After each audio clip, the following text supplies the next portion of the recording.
好，来继续来看民进党的立委参选人赖品妤指控伊的对手国民党的廖先祥，找前立委李永平来甲助选徛台。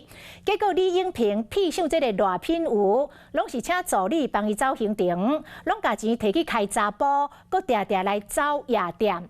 赖品妤讲根本就是造谣抹黑。赖品妤指控这个李永平是廖先祥的拍手，搁来更替廖先祥的爸爸挖过中国迄边。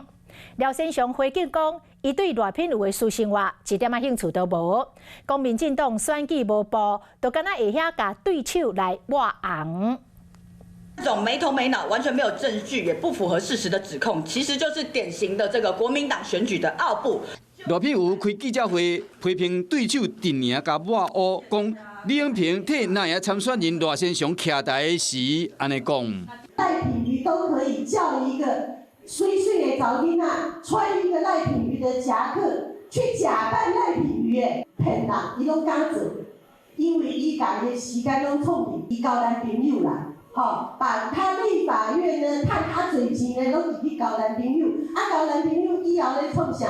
每天晚上在跑夜店啦。李永平4年前甲赖品妤伫新北市第12选区竞选立委，当时是赖品妤当选，即摆李永平斗徛台，伊安尼讲的是赖品妤开刀打真的要甲告。 是李永平女士，她其实呢，在这次的选战中的身份呢，她就是配合廖家。 担任廖家的这个政治打手，我对赖品妤的私生活一点兴趣都没有。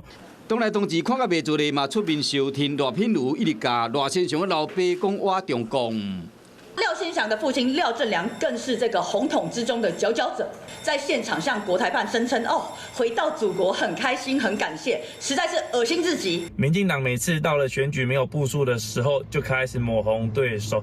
赖品妤要拼连任，赖先祥要替国民党抢一席，选情是5分5分，大家拢正拼。